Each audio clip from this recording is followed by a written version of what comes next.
کلاکار club میں آج تذکرہ کرتے ہیں پاکستانی ڈراموں کے شروعاتی دنوں کی خوبصورت اداکارہ غزالہ رفیق کا، جنہوں نے اپنی خوبصورت اداکاری کے توسل سے نہ صرف ٹیلی ویژن پر اپنے فنی جوہر منوائے بلکہ وہ ریڈیو کی بھی معروف اداکارہ اور گلوکارہ تھیں۔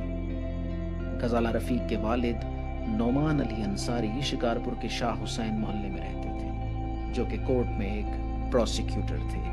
جن دنوں ان کی پوسٹنگ لاڑکانہ میں ہوا کرتی تھی، انہی دنوں میں انہوں نے لاڑکانہ کے قریبی شہر کمبر علی خان میں جا کر سکونیت اختیار کی تھی، جہاں 1939 عیسوی میں غزالہ رفیق کا جنم ہوا۔ بعد ازاں غزالہ رفیق اپنے والد کے انتقال کے بعد سن 1950 عیسوی میں کراچی شفٹ ہو گئی تھی۔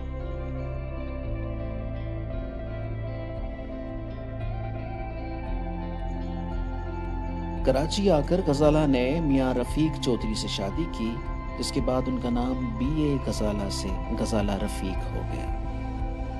غزالہ رفیق نے اپنے فنی اور ادبی سفر کا آغاز 1957 عیسوی میں بطور افسانہ نگار کیا، جس کے بعد وہ ریڈیو پر بطور گلوکارہ سنائی دینے لگی۔ غزالہ رفیق نے گلوکاری کا فن استاد بندو خان اور ماسٹر محمد ابراہیم سے سیکھا۔ ان کے ریڈیو کے مقبول پروگرام لپٹن کی محفل اور صبح دم دروازہ کھلا میں وہ بطور اناؤنسر بھی کام کیا کرتی تھی۔ ریڈیو کے معروف پروگرام جشن تمثیل کے تحت ہونے والے ڈرامے آگ میں ان کی اداکاری قابل تعریف تھی، جس میں انہیں پروڈیوسر شیخ ابراہیم نے متعارف کروایا تھا۔ نثار میمن کی پروڈکشن میں قمر شہباز کے لکھے سندھی پروگرام سورج شاخوں کڈھیوں بھی ان کی شہرت کا باعث بنا۔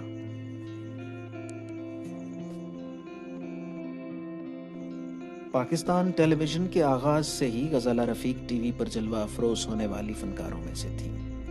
اداکارہ روحی بانو اور غزالہ رفیق وہ پہلی خواتین تھیں جنہوں نے ٹی وی ڈراموں میں سب سے پہلے لیڈنگ رول ادا کیے۔ غزالہ رفیق کا پہلا اردو ڈرامہ گڑیا گھر تھا۔ اس کے علاوہ پتجھڑ کے بعد، میں کون ہوں، اے ہم نفسو، آخری موم بتی، ویرانہ، چھوٹا اسٹیشن اور عروسہ وہ ڈرامے ہیں جن میں غزالہ رفیق نے اپنی اداکاری سے black and white T V screen میں رنگ بھرے۔ ان کے علاوہ غزالہ رفیق کے سندھی ڈراموں میں دوزخ، عمر ماروی، سسی پنو، نوری یام تماچی، لیلا چنیسر اور ڈرامہ زینت شامل ہیں۔